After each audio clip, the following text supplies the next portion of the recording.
Армысыздар достар, кезекті сұхбатымызды бастаймыз. Пайдалы әрі өте өзекті сұрақтарға жауап іздейтін боламыз. Студиямыздың қонағы, әдебиеттанушы, филология ғылымдарының кандидаты Ұлан Еркінбай. Ұлан аға, қош келдіңіз тағы да.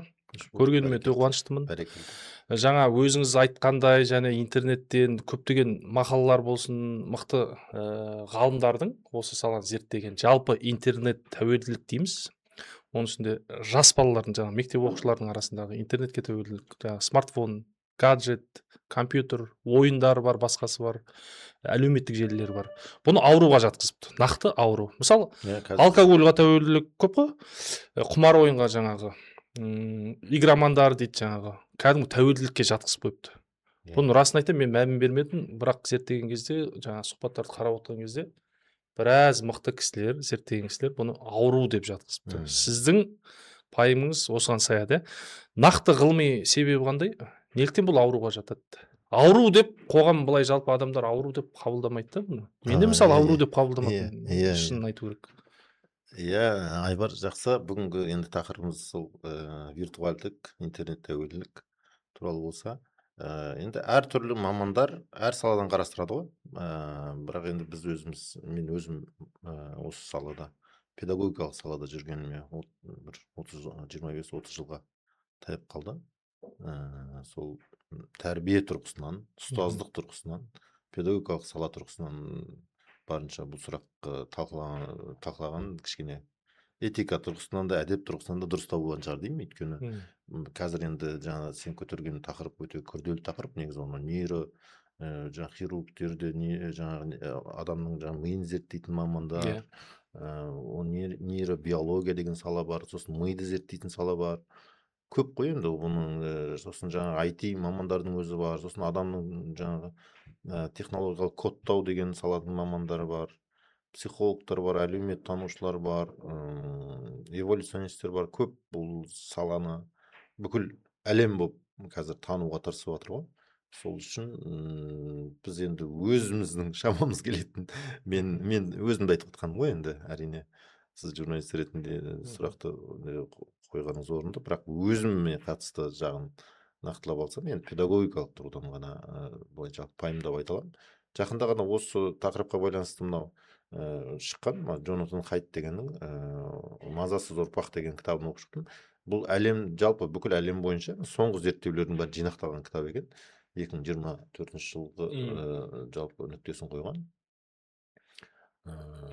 Енді ағылшынша тікелей аударған кезде, енді жалпылама осылай мазасыз ұрпақ деп алып, негізі уайымшыл, немесе жалпы кітаптың мағынасынан түйгенім, кітаптың жалпы оқып шыққанда түйгенім, жалғызсыраған ұрпақ дегенде келеді екен да атауда. Мазасыз ұрпақ дегеннен гөрі кішкене томаға тұйық десек, бір адамға қатысты айтқандай боламыз, иә. Жалғызсыраған, әбден жалғыз қалған ұрпақ деген сияқты, өз-өзімен бір жалғыз қалған. Балаңыз мысалға шынайы, мысалы көз алдыңызда жүр, бірақ жалғыз. Үйде жаңағы бәріңізбен тамақ ішіп отыр, бірақ жалғыз. Жаңағы мектепте де жүр, бірақ жалғыз. Достарымен де ойнап жүр, бірақ ішкі дүниесінде ол жалғыз. Еш нәрсе оны былай қанағат. Себебі? Жалғыз. Енді мына сол кітапқа байланысты айтқан. Себебі жаңағыдай сіз айтқандай, енді бұны кезең-кезеңмен келу керек сияқты, жаңағы ғылыми жағында біз мысалға айтатын болсақ, бірінші бірақ нақтылап алуымыз керек та, виртуал әлем деген не, және шынайы әлем деген не. Қандай олардың айырмашылығы бар? Мысалға тек коммуникацияға қатысты біз айтатын болсақ, енді мысалға ұстаз бен оқушының коммуникациясы, немесе әке мен баланың коммуникациясы, әке мен қызының коммуникациясы, анасы мен баласының коммуникациясы деп тіке айтатын болсақ, бұл жерде негізінен бір үш түрлі көзге көрінетін ерекшелік бар. Екі коммуникацияда. Жаңағыдай интернет коммуникация мен кәдімгі өмірдегі коммуникация. Бірінші коммуникацияда жаңағы өмірдегі шынайы әлем деген сөзге, нақтылы көзге көрінетін әлем дегенге анықтама берсек, бұл коммуникация тұрғысынан бұл бұған кәдімгі адамның денесі қатысады. Яғни мен қазір қолымды не алсам, көзбен көреміз, ұстай алам, кәдімгі видеозвонок емес, сен кәдімгідей тікелей кәдімгі амандасып, құшақтасып, арасында арқаңнан қағып деген сияқты. Бұл бірінші фактор. Екінші жағынан алатын болсақ, бұны виртуальный әлемде бұндай фактор жоқ. Денесін тікелей, денесін ұстай алмайсыз ғой, киім. Дене факторы ода жоқ. Ода керісінше жаңа жасанды адамды көресіз. Оның енді тікелей эмоцияға әсері, басқа жақта әсері көп деген пайдасыз жақтарын көресіз. Екінші фактор коммуникациядағы бұл сол жаңағы денемен отырған адамды синхронды фактор. Синхронды дегенде, мысалға сен сөйлейсің, мен тыңдаймын. Одан кейін тағы бірінші бөлмеде адамдар отырып болса, кезек-кезек сөйлесіп тыңдай аламыз, не аламыз. Ал виртуальный әлемде бұл бар ма? Бұл видео қоңырау шалған кезде ғана бар екен да, ғалымдардың зерттеуінде. Өйткені былай бір кезектесіп видео қоңырауда тыңдайсыз ғой. Ал бірақ чаттарда, неғылда бір мезетте мен мыңдаған адаммен сөйлесе аламын. Бірнеше, мысалы, телеграмда бірнеше чатын, триста бірнеше чатын, бір секундта бірнеше хабарламаны бір мезетте жүргіземін. Былай айтқан кезде синхронус бұл жерде синхронус деген жаңағыдай кезек сөйлеу, тыңдау, сезіну, сіңіру деген қасиеттердің бәрі, адамға керек қасиеттердің барлығы виртуальный әлемде ол под-сот шығып кетеді. Бұл мүмкін емес. Бірінші, біз ана пайда зиян айтатын жоқпыз. Бір екі коммуникацияның айырмашылығын анықтап алайықшы. Қазір өйткені осы мынау виртуальды әлем, шынайы әлем деген көп қолданамыз. Сосын былай оқырмандарымыз, тыңдармандарымызға шатасып кетпеу үшін ерекшелігін айқындап алайық дегеніміз ғой, орнына қойып. Екінші ерекшелік деген, үшінші соңғы ерекшелігі бұл жаңағы мәселеге кіріп шығу тоқтады. Коммуникация басталды, коммуникация тоқтады. Коммуникациядан кіру бар, және шығу бар. Ассалаумағалейкум деп кіру бар. Жаңағы жарайды, сау болып, көріскенше гудбай деп қайтып шығу бар ғой. Ал бұл жерде мысалға Айбар ассалаумағалейкум, қал жағдай, аман-есен деп амандасып сөйлесіп болдық. Жақсы Айбар, келесі кездескен, келесі подкастқа дейін деп аман-есен өзіміздің жаңағы синхрон амандасып шығып кетеміз. Ал виртуальный әлемде бұл бар ма? Виртуальный әлемде қалаған уақытында мен Айбарды бұғаттай саламын. Ұнамай қалса, сөзі ұнамай қалса, көптеген адамның көзінше бұғаттай саламын. Ойыма келді істей аламын ғой енді. Және қалаған уақытында сені бұғаттан да шығара саламын. Кіріп кете саламын. Әңгімелесіп тұрса, түнде сен мүмкін сен отбасыңмен бір шай ішіп отқан шығарсың. Оған да маған қызық емес. Мен звондай саламын, немесе Айбар қалайсың, не істеп жатсыңдар деп жаңағы бір мезетте бірнеше Айбардың жаңағы ішкі кеңістігін бұзып жібере саламын. Былайша айтқан кезде бой без правил ғой. Бұл жерде виртуальный әлемдегі коммуникацияға кіріп шығу, енді бұл сұмдық айырмашылық. Бұл жерде сұмдық айырмашылық. Бірнеше адаммен ал шын өмірде қалай? Мен бұғаттау үшін сені кішкене бірінші ұрысуым керек, бірнеше рет кездесуім керек. Өткендегі әңгіме ұнамай қалды, одан кейін мен оны сараптаймын. Одан кейін соны Айбардан мен қашып кету үшін де қаншама процесс өтуім керек қой, қашып кете алмаймын да, тоқтату үшін де. Қалай? Өйткені екеуміз сөйлесіп отырмыз, қай жерде біздің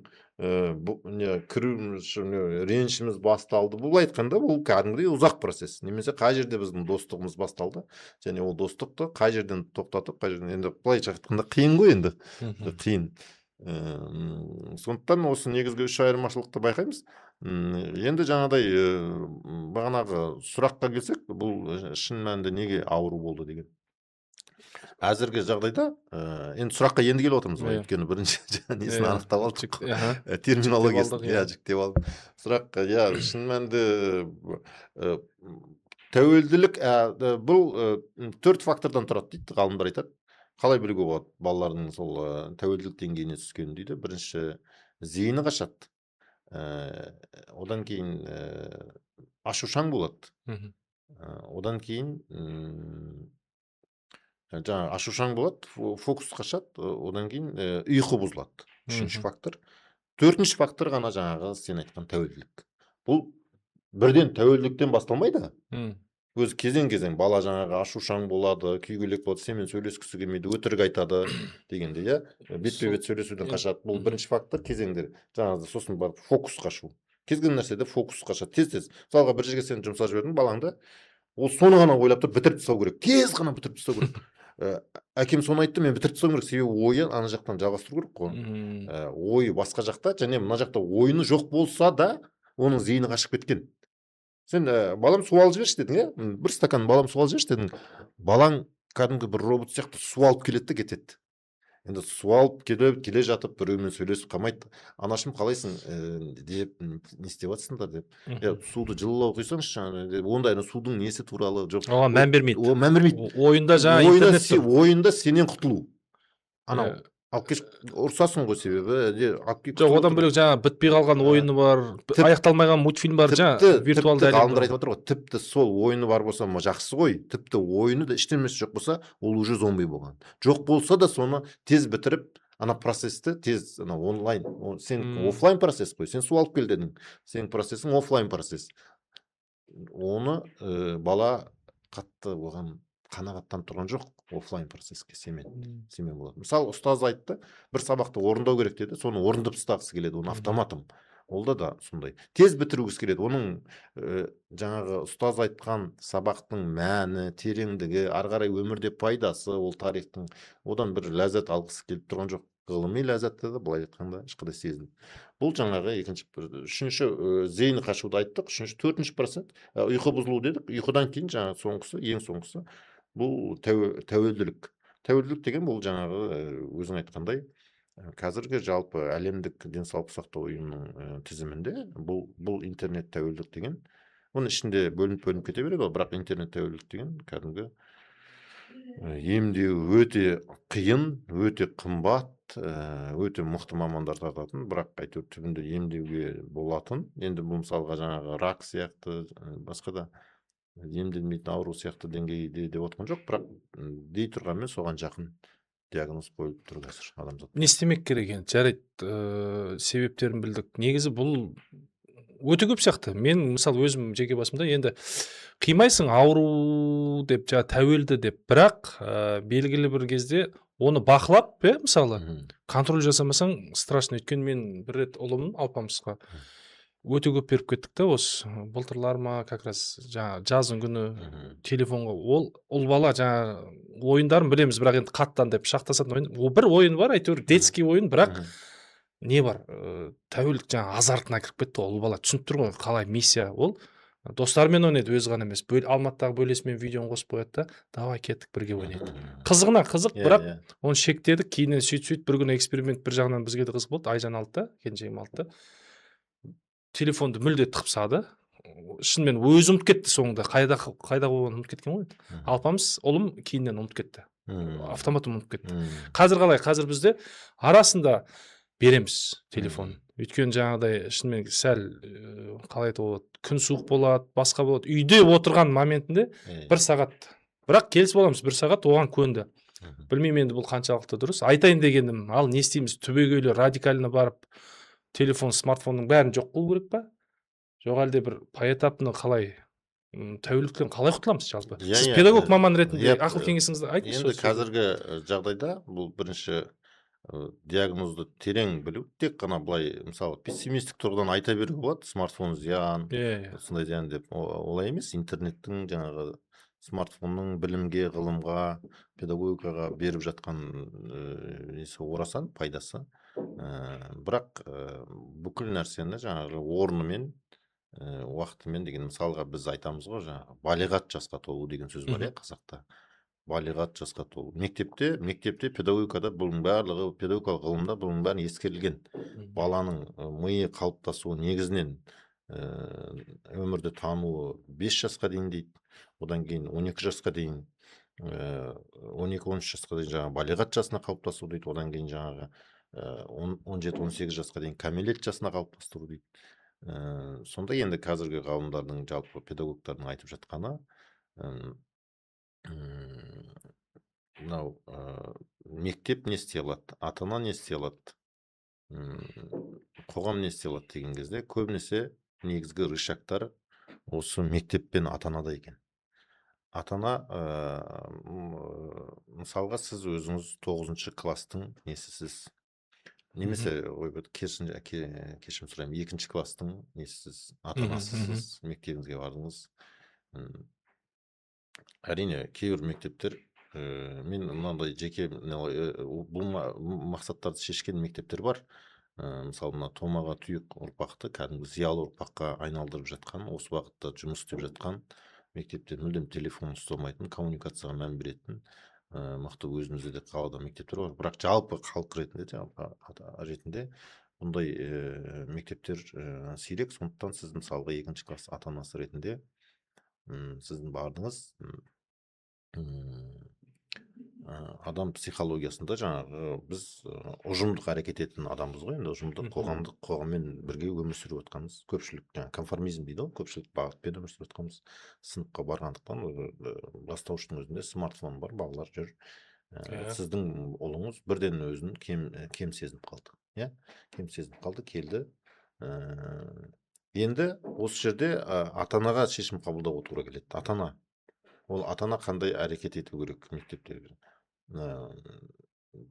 Бірден телефон алып беретін ата-аналар бар, енді қатарынан қалмасын, қадағалаймын ғой деп.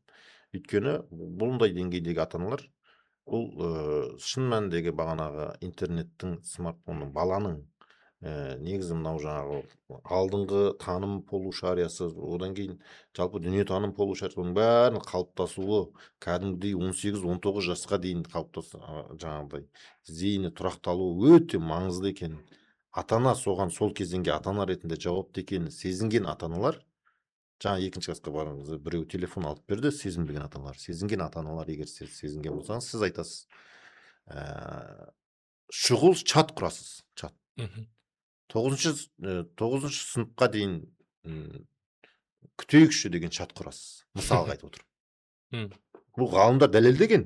9-шы сыныпта не болады? Бұл белгілі бір деңгейде 9-шы сыныпта қаншаға келеді алпамыс? Бүкіл алпамысқа емес, 9-шы оқитындар қаншаға келеді енді қазір мысалға? 15-тен асып 16-ға келе ма? Жоқ, 14-тен асып 15-ке келеді. Балиғат жасына келеді. Негізі көп дүниелерді сараптайтын жасқа келеді. Сарапта өз шешім қабылдайтын. Переходной возраст қой, наоборот. Жоқ, енді сіз бастаушыда да берейін деп жатсыз ғой, 2-ші класста. Енді худшыда айтайын деп жатсыз ғой, 2-ші класста сіз берейін деп тұрсыз ғой қазір. Берейін деп тұрмыз ғой бәріміз 2-ші класста. Соған айтып жатырмыз ғой. Жаңағы кейбір 2-ші класста жаңағы кейбір бір кіріп кеткен жаңағы ләззаттардан бас тарту, өзінің комфорттан бас тарту, қызыққа кіріп өту, оның ішінде порнография да шығуы мүмкін. Қазір енді не жоқ. Жақында ғана есепте қандай дейді? 500 миллион порно ұятсыз суреттерді, 500 миллиондай ұятсыз суреттерді бұғаттапты жаңа мета компаниясы. 500 миллиондай, ол кішкентай балдардың телефонынан әлемде. Бұл кіріп кетуі мүмкін. Сіз енді 2-ші, 3-ші класстағы әңгіме чатта болып жатыр. Ата-аналардың бәрі әперіп қойған. Сіз кәдімгі қара қарға болып әпермей тұрсыз. Сіз чат құрғасыз. Сіздің чатыңыздың аты қалай аталады? 9-шы сыныпқа дейін күтейікші дейді. Сосын ата-аналар сізге айтады да, енді Айбар қудың ба дейді да. Сіз 9-шы сыныпқа дейін сен ақшаң жоқ болса, ақшаң жоқ болса айтсай, біз әпереміз ғой смартфонды. Ата-аналар жинақталып бір смартфон әпереміз ғой дейді. Яғни сенің балаң, сен іштей ойлайсың, сен әбден бұның зиянын терең түсінгесін. Сосын басқа сыныптан саған ата-аналар қосыла бастайды, чатың көбейе бастайды. Сосын жалпы ол сыныптың табиғаты өзгере бастайды. Өйткені сен дабыл қағып жатсың ғой. Сондықтан бұл жерде қадам ата-ана өзінің жаңағы алаңындағы, өзінің мүмкіндігі, өзінің территориясындағы мүмкіндікті отбасына әлі бала кәмелетке толмаған жағдайға дейін оны смартфоннан барынша шектеген дұрыс. Қазіргі енді мысалы, енді оған келеміз, жеке-жеке детальдарына келеміз. Сұрақ айтып бер. Осы орайда жаңағы чат ашу, ол алғы шарттар, альтернатива қадамдар қандай болады? Чат ашып жарайды, келіскен жағдайда, тіпті мысалы сол алпамыстың класстастар бүкіл ата-ана келісіп. Альтернативалары ба? Не істейміз? Бір сағатқа беріп отырамыз да сабақтан кейін. Қалай бір не істейміз? Альтернативаны осылай айтып отыр ғалымдар, мысалға қазіргі педагогтар. Баланы барынша телефон ұстамайтын мектепке бересіз. Бұл бір. Телефон ең базында мектеп уақытында телефон ұстамайды. Тіптен енді қолыңыздан келетін. Одан кейін баланың еркін, ережесіз, қадағалаусыз ойынын көбейтесіз. Қалай? Еркін, емін еркін, ешқандай қадағалаусыз ойын уақытын көбейтесіз. Смартфондағы ойын емес пе? Жоқ, өмірдегі ойын, кәдімгі өмірдегі ойын. Аулаға шығады, кружокқа бару мүмкін. Бұл үлкен проблема, Мысалға, мынау 80-90 жылдары заң қабылдады, балалар қараусыз қалмау керек, ойын алаңдарының барлығы өте жаңағы ер баланың өзін қыз бала нәзік қылып шығаратын сондай деңгейдегі комфортный ойын алаңдары. Қазір балаңызды сіз есіктің алдына ойын алаңға жіберсеңіз, жарақаттанып қалу мүмкіндігі жоқ қой. М. Мұрны қанап, қолын кесіп алып, Тікен өмірге кіріп кету үйрену деген керек. жоқ қой. Тікен кіріп кету деген тема жоқ Өмірге қой қалада. үйрену керек қой ол. Біреуді итеріп жіберіп, келесі біреуді күтуді үйрену керек. Өмірде де сенің алдыңнан біреу шығып кетеді, артынан біреу шығып кетеді, Иә. жанынан біреу шығып кетеді. Түрлі жағдай болады, бірақ соның барлығы кішкентай өмір ғой, ойын алаңы. Площадка өмір алаңы, ойын алаңы. Сіз жаңа айтып отырсыз, бірнеше күнге алып қойдық, ол алпамыс ұмытып кетті деп. Өте дұрыс, ұмытып кеткен кезде сіз не ұсынасыз енді альтернатив? Сіз не бірнәрсе ұсынуыңыз керек қой. Шахматқа барды, домбыра. Мысалы, менің мысалымда солай болды. Әлі күнге дейін домбыраға барады, кружокқа аптасына үш рет, и дзюдоға барады. Ол қалап барады, ана қинап, менде ондай позиция жоқ, бар деп ана жұртпен емес. Ұнамай ма? Мен әлі де айтамын. Біз өткенде кішкене бүйтіп сұрап көрдік, мүмкін сен бассейнге баршы деп. Өйткені мысалы демалыста Египетте кәдімгі детский бассейннің өзінде алаңдап қаласың да, балаң бәрібір жүзуді білмейді да, несін білмейді. Несі жетпей тұр да, сенімділігі жетпей тұр, өйткені ол балабақшада барды дағын сәл есейіп алды да, фобиясы бар. Біліп тұр фобиясы бар екен. Батыл жетпей тұр, ана дух жетпей тұр, әйтпесем әрекетін біледі, негіз базы бар да. Ол айтып жатырық біз, сен қазірден үйреніп алшы деп. Үйде ешкім жүзіп білмейді, мен жүзіп білмеймін. Мысалы да, сен хотя бы жүзіп ал, кейін жоқ деді, біз сосын қинамадық. Дзюдо ұнай ма? Ұнайды. Ұйқысын қиып, ертең мысалы сенбі күні ғой демалады, бүкіл бала ұйықтайды көбісі. Алпамыз сағат 10-да частныйға барамыз, енді мен апарам, сағат 10-да уже басталып кетеді. 10 болмай барып тұру керек, несін киіп, татамиға жүгіріп. Бұл жерде сол Айбар сол ғой, ата-аналар өздерінің жаңағы білетін жолдарын. Мен шахматты, домбыраны, басқа да жаңағы спорт түрлерін мен жоққа шығарып жатқан жоқпын. Бірақ мынандай аждахаға қарама қарсы, аждахаға сен жұтылайын деп жатсың, виртуалды әлемдегі аждахаға. Сен бір мезгіл шахмат көріңіз, анау деп сондай біз өзіміздің ходтарымызды айтып жатырмыз. Себебі мынаны аждаханың қаншалықты қауіпті екенін, қаншалықты мынау үлкен әлемдік деңгейдегі мусор екенін, әлемдік деңгейдегі азапты, кәдімгі трагедиялық толқын екенін біз онша сезіп тұрған жоқпыз. Сезіп тұрмағаннан кейін біз қосымша нелерді айтып отырмыз да. Оға дейінгі нәрселерді айтайын, өте қарапайым нәрсе, қазір естісең таң қаласың. Жаңа шахматқа дейін, домбыраға дейінгі істелетін нәрселер, ата-ананың істеу керек нәрселері. Біз мектепте жиі айтамыз, жаңағы өзіміздің зиялы ұрпақ, мен сол жерде ата-анамын ғой, зиялы ұрпақта, сол жерден ұстаздардан да көп естимін. Міне қарапайым ғана нәрселер. Тіптен кейбір ата-аналарға да мынандай ұсыныс тастап бір жай өмірлік дағдыларды өмір сүрейікші деген мысалға топ құрып, жоба құрып өмір сүрейікші. Сен балаңды балаң жарайды 8 жаста болсын, 10 жаста болсын, 15 жаста болсын, балаңды кәдімгі пышақ ұстауға үйретесің. Пышақ ұстап, мысалы картоп ашуға, сәбіз ашуға, үйде баулайсың. Баулайсың, кәдімгі шахматқа жібергеніңізден ол 1000 есе пайдалы деп айтпасам, пайдалы жағынан емес, мына қоғамдағы қазіргі жағдайдағы неге қарсылық ретінде. Өйткені балаң бәрібір смартфонның дәмін көрген бала болса, онда оған сондай қарсылықтар. Жаңағы көп ойнауды үйретесің. Мүмкін ауылға тастап кетіп па, әйтеуір қауіпті жерге ойнауды. Былай енді соншалықты қауіпті емес, енді қылмыскерлер жүрген жерге емес, бірақ мүмкіндік болса балаларды жаңағыдай жырақта, ата-анасынан жырақта, кішкене ауылға. Өзі мысалға барып, жаңағы 10 жасар алпамысты дүкеннен бірдеме алып келуге жұмсайды. Мысалға айтып жатырмын ғой, енді қазір үйден шықпайтын да балдар бар да, қазір мынандай ағымдар бар, жаңағы үлкен ассоциациялар, қауымдастықтар бар жас балдардың интернетте. Кәдімгі үйден қалай көп шықпауға болады. Тіптен сұмдық кетіп жатыр, қазір дәретті де бөлмесінде, өйткені мына бөлмем менің бостандығым дейді. Мына бүкіл әлем менің бөлмемде. Бөлмемнің сыртында түсініксіз бір тұманды нәрселер болып жатыр. Ата-ана жұмсайды, мектеп айқайлайды, басқа. Мына бөлме менің бостандығым негізгі. Сондықтан осы бөлмеде бәрі айқын, өйткені ол жерге интернетке кіреді, сол әлемге кіреді, сол өз қауымдастық, өз сөйлеседі.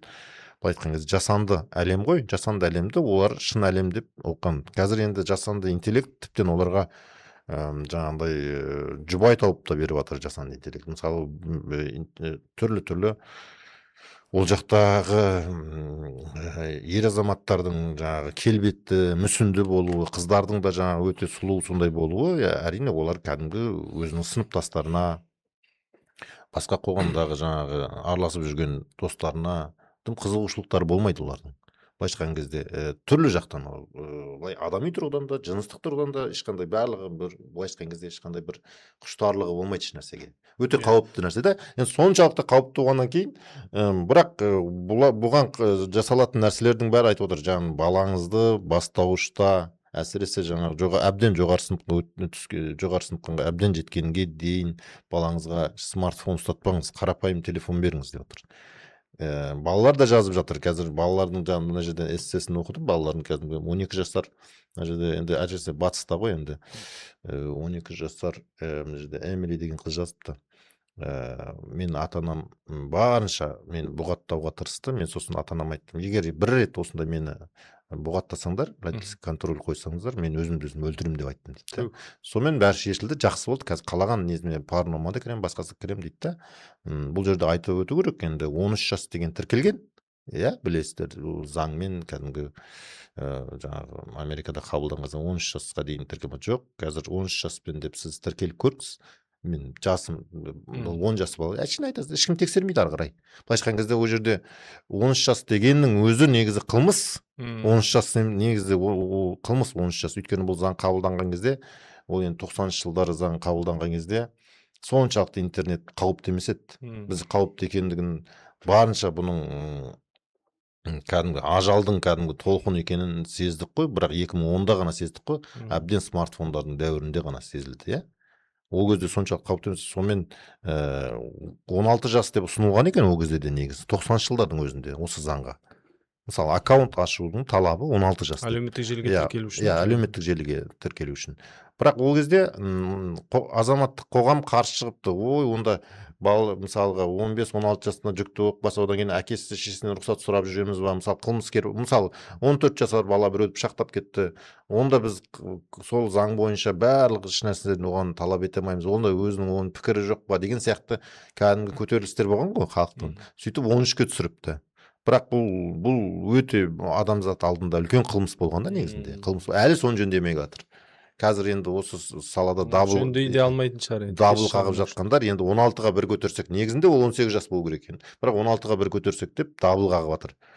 Көтеретін де шығар, өйткені көптеген қазір мемлекеттер бұның маңыздылығын сезінді. Мен ойым кішкене бөлініп кетті. Не туралы қалай келатыр? Жаңағы мектепте ата-ана ретінде өмір сүрейікші деген бастамаларыңыз қоғамда. Иә, бұл біреуі. Иә, бұл өмір сүрейікші дегеннің ішінде жаңағы жер күреу, картоғышы, біреуге жұмыс келу, біреуге көмектесіп келу, әжесін жолдан өткізіп жіберу деген сияқты. Күнде бұны бірақ жиі істеп тұру керек. Бұған сіз дағдыға айналдыру керек. Бұған сіз ақша да қоюыңызға болады. Сіздердің ситуацияларыңыз да солай. Сіздерде тем более қоғамдастық бар. Бір бытовой мысал келтірсек, енді қалалық жерде ата-анасынан бөлек тұратындар болуы мүмкін. Элементарны жалғызбасты қыз келіншектер, әйелдер, жас аналар көп. Ұлды да, қызды да, әкесі де, анасы да өзі тәрбиелеп жатқан. Ол енді қолынан келгенше үйретуі мүмкін. Бірақ қазіргі тұрмыстық заманда ол әйел ақша табудан балаға өзі әрең келемей жатыр. Сіздің айтып отқаныңыз кішкене реалий өмірде қиын болуы мүмкін көпшілікке. Мен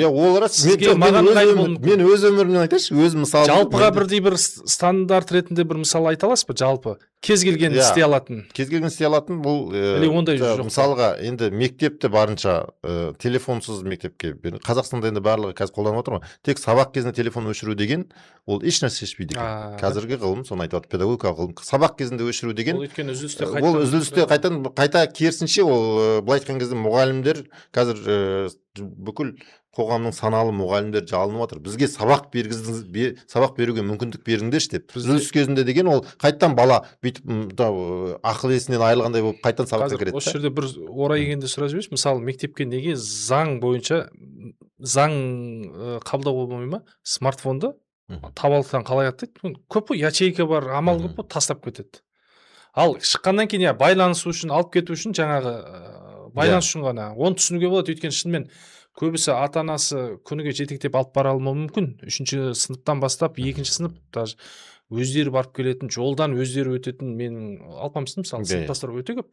Өйткені опять же, өйткені ол кішкентай жаңағы мамасы кішкентай бөпемен үйде отырып, күйеуі ол жұмыста болса да. Мысал өте көп. Менің танитын, танымайтын өте мысал көп.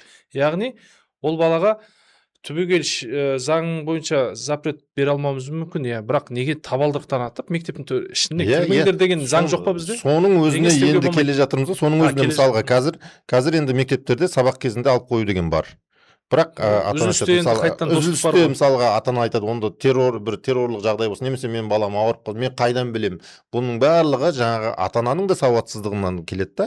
Мысалға бір сенің жаңағы басқа біреудің деп айтайықшы, енді сыныбында сондай бір өте экстренный жағдай болды деп айтайық. Сонда ата-анасы ол 3-ші класстағы баласына телефон соғып, сонда сол қылмыскерді бұғаттай ма сонда? Мысалға, енді қоғамның қазір несі солай, заңға қарсы шығады. Мысалы, қылмыскер бұғаттамайды ғой. Одан да қайта ешқайсында телефон болмай, сол ересек адамдармен байланысқан жақсы емес пе? Мектептің директорымен, мысалға не деген. Бірақ қоғамның өзі сондай, жаңағы адам құқығы дегеннің өзі кері әсері тиіп жатыр да. Мысалы, телефонды олай алып қоюға қандай да жағдайда бар. Бірақ бәрібір деңгейде бәрібір соған келе жатыр. Өйткені басқасыз телефонсыз мектеп қазір күннен күнге қымбат. Бұл жерде енді жеке мектептердің, мен енді зиялы ұрпақта да айтып отырмын ғой, жеке мектептердің бұл жерде енді преимуществосы, бұл мысалға зиялы ұрпақта мен енді қыздарым берген, олар енді табалдырықтан жаңа телефон алып қойып кешкісін береді. Мысалға бүкіл мектепке неге солай істемейді екен? Жоқ, көптеген мектептерде бар бұл.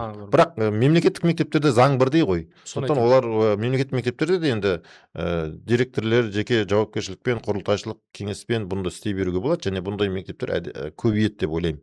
Өйткені кәдімгідей бұл баланың. Бірақ ата-аналар тарапынан қолдау керек болып тұр ғой. Бізде керісінше болды, жоқ, мен балам ұстасын. Ұстасын деген ата-аналардың өзі несі ғой. Енді ата-аналардың да бұл жерде, ата-ана дегенде сол қиын кезде дүниеге келген ата-аналар ғой, 90-шы жылдары жаңағы оларда мейірім көрмеген. Ахмет Байтұрсынов айтатын жаңағы елім балам деген жаңағы жұрт болмаса ертең елім жұртым дейтін бала қайдан шықсын дегендей. Біздің қазіргі ата-аналарымызда мысалға жасы өзің сияқты, мысалы 30 бен 40-тың арасында, олар да қандай кезеңде дүниеге келгенін қайта құру кезінде оны өзің шамалап отырсың. Бұл енді бірінші жаңағыда мектеп таңдау. Екіншіден, жаңа өмірлік кішкене өмірге жақындататын мысал дедің ғой. Екіншіден, онда жарайды жаңағыдай қауымдастықтар құрмай қойсын. Екіншіден, үйіне кешкі уақытын, жатарға уақытынға дейінгі уақытта ол үйінде ғой. Жұмыстан келеді ғой енді. Жаңағы жалғыз басты ана болсын, жұмыстан келеді, жалғыз басты әке болсын. Жұмыстан келгендегі уақытта бір 2 сағатты, 3 сағатты былай жоспарлай алу керек. Мысалы, мен өзім педагог отбасы бола тұра, осының маңыздылығын түсіндіріп, мысалға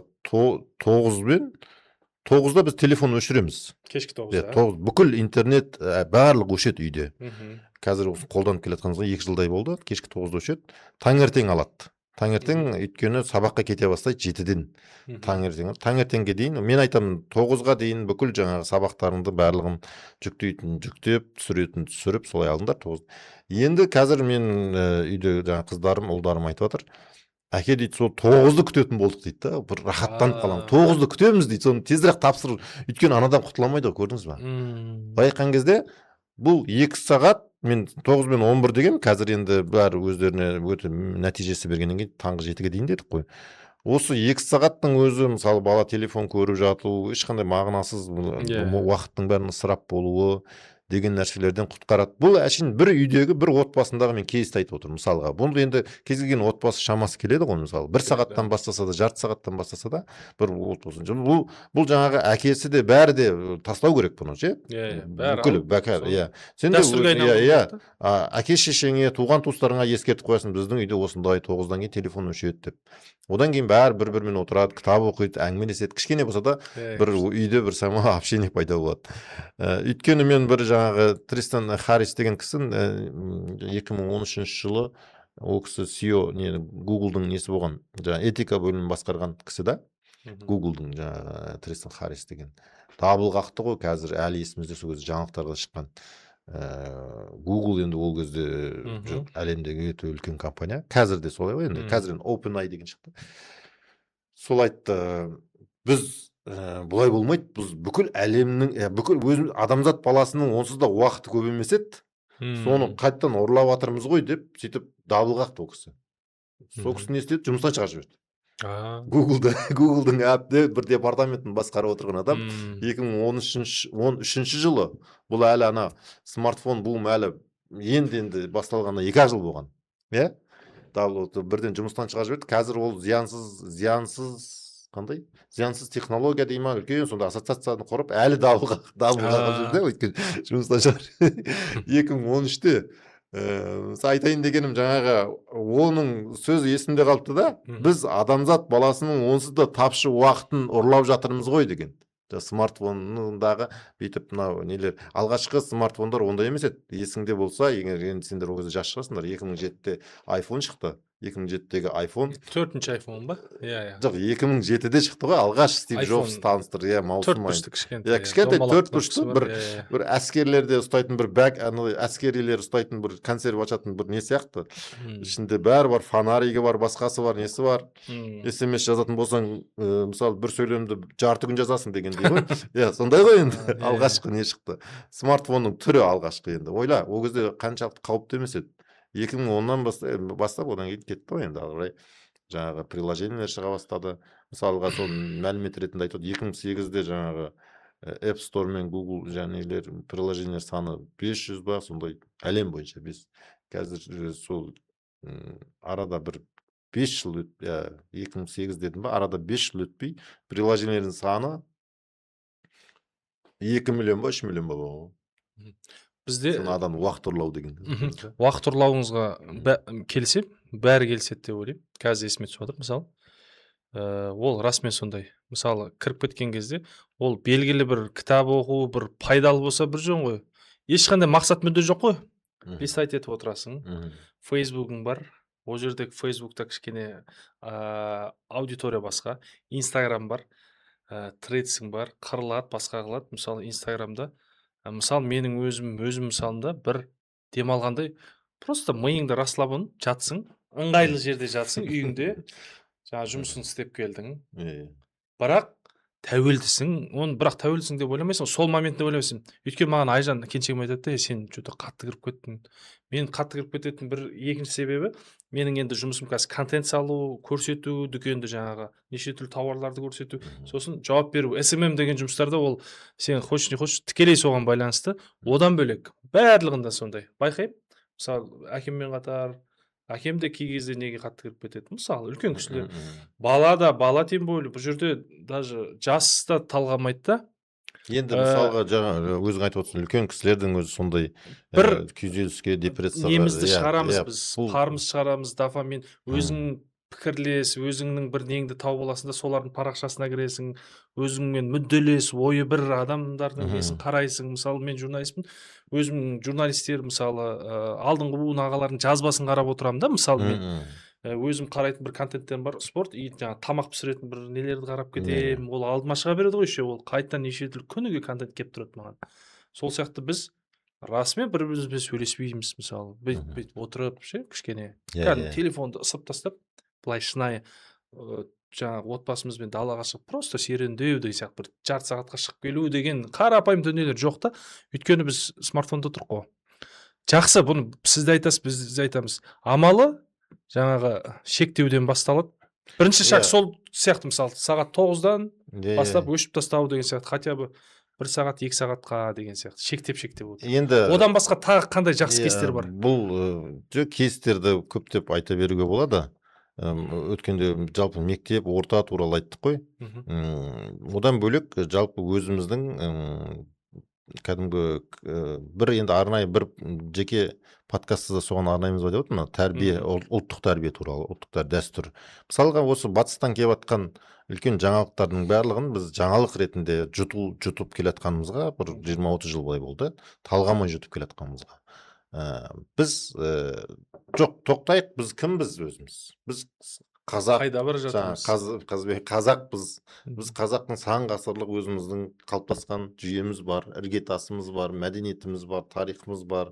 Біз кейбір нәрселерді фильтрациядан өткізе аламыз, ел ретінде, кім ретінде деп айтуды, мысалға әсіресе мектепте, білім саласында, бұл кәдімгі мектепті безендіруден бастап ұстаздардың осы тақырыпты білуіне дейінгі аралықта барлығы солай бір толқында болу керек та. біз кімбіз, біздің ұлттық біздің ерекшелігіміз қандай, біздің жаңағы жалпы қандай, біздің бабаларымыз қандай болып еді, осылардың барлығын білу бұл адамның ішкі сенімін орнықтырады. Ішкі сенім болған кезде сен кез келген жаңағы лайыққа, кез келген жаңағы батыстан келетін жаңа технологияға, кез келген жаңалыққа бас шұлғи бермейсің. Трец шықты, мен срочно тіркелуім керек.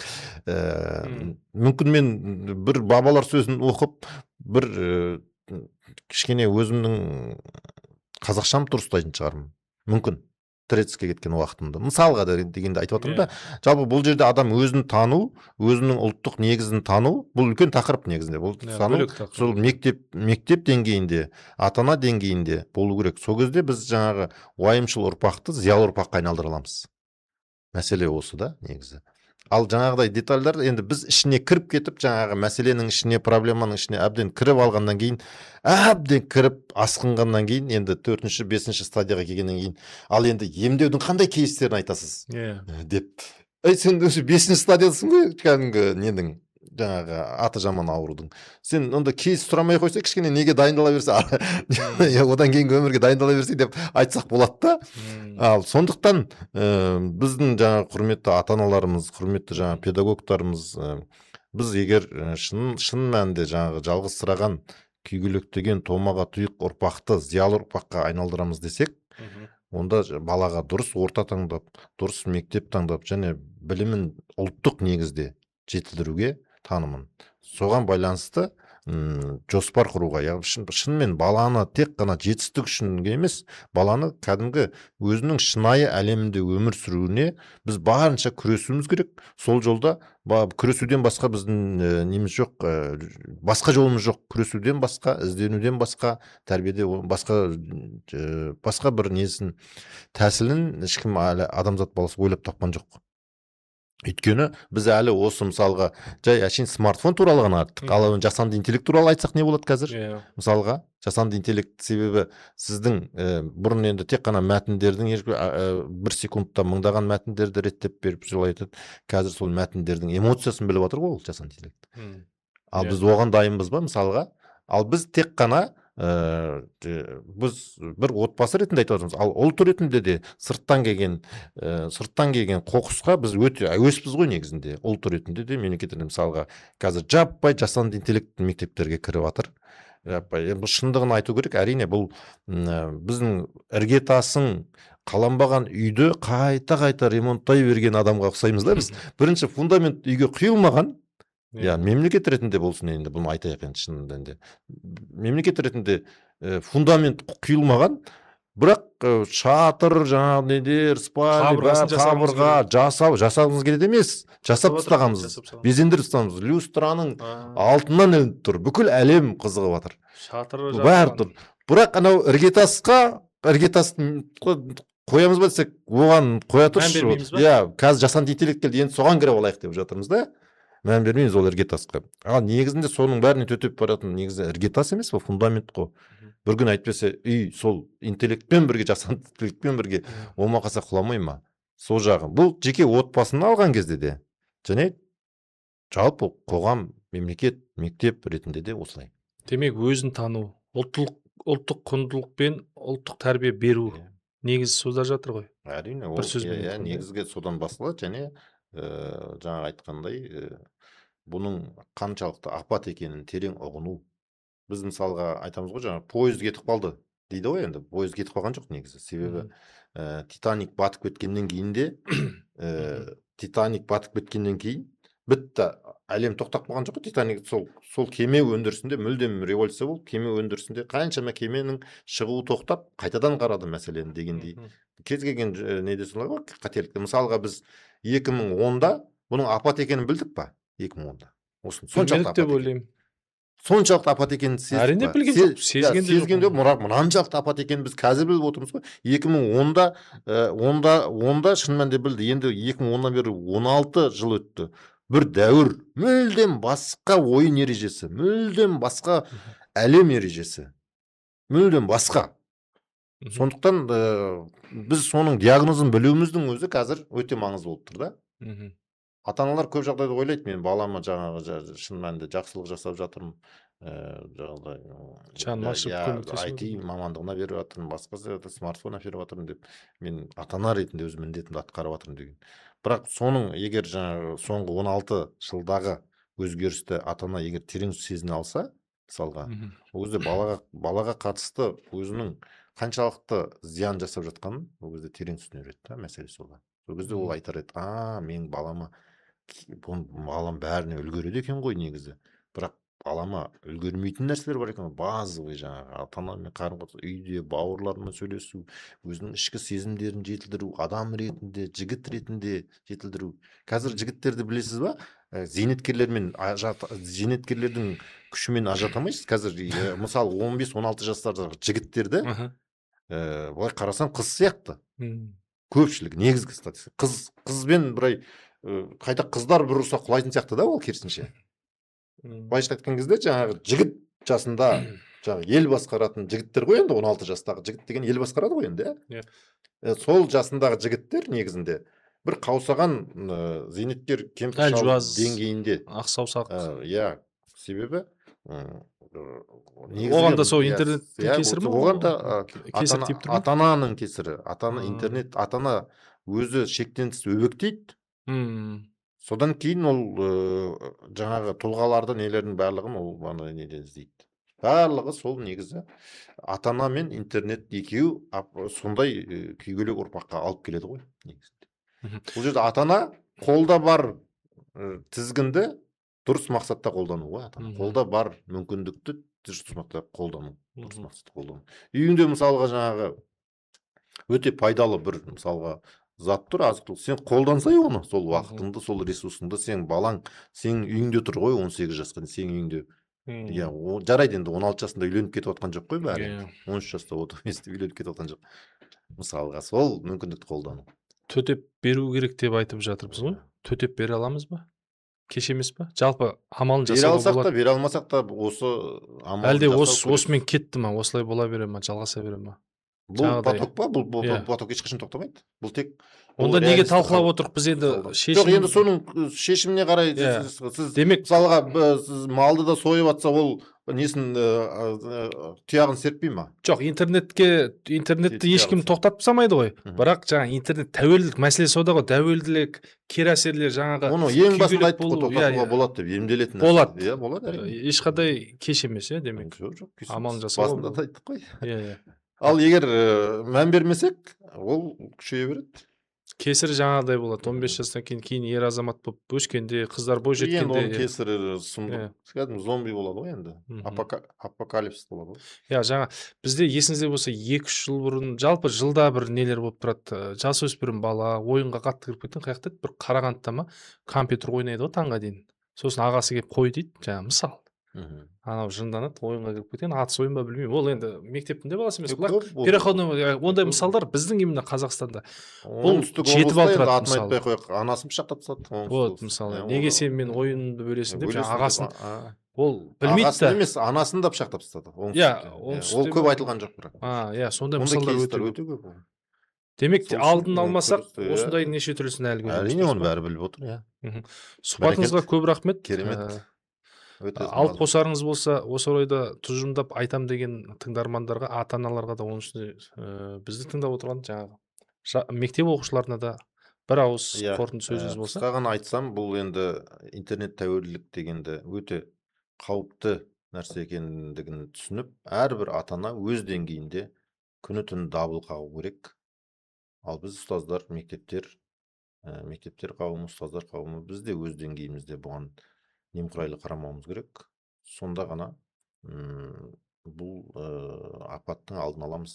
Себебі қазір мысалға біз қазіргі жастарды айтып отырмыз, ертең бірінші сыныпқа алдымызға келетін қаншама мыңдаған бала бар, олар қазірден балабақшадан олар сол интернетті меңгеріп келе жатыр. Ол балаға біз дайынбыз ба мысалы? Сондықтан бұл жердегі ең ұлы мамандық ұстаздық болып тұр. Ұстаздың қолынан өтеді. Ұстаз қай бағытта бағыттайды, қай бағытта ұстанады, ертеңгі ұрпағымыз мазасыз бола ма, әлде зиялы бола ма? Соған байланысты. Бәрекелді. Ұстаздық етуден ешқашан Жалықпау жалықпаңыздар. керек. Көп рахмет пайдалы ақпараттарыңызға. Құрметті достар, арнамызға жазылыңыздар, пікірлеріңізді жазып отырыңыздар. Келесі сұхбатта кездескенше аман сау болыңыздар. Көп рахмет. Бәрекелді.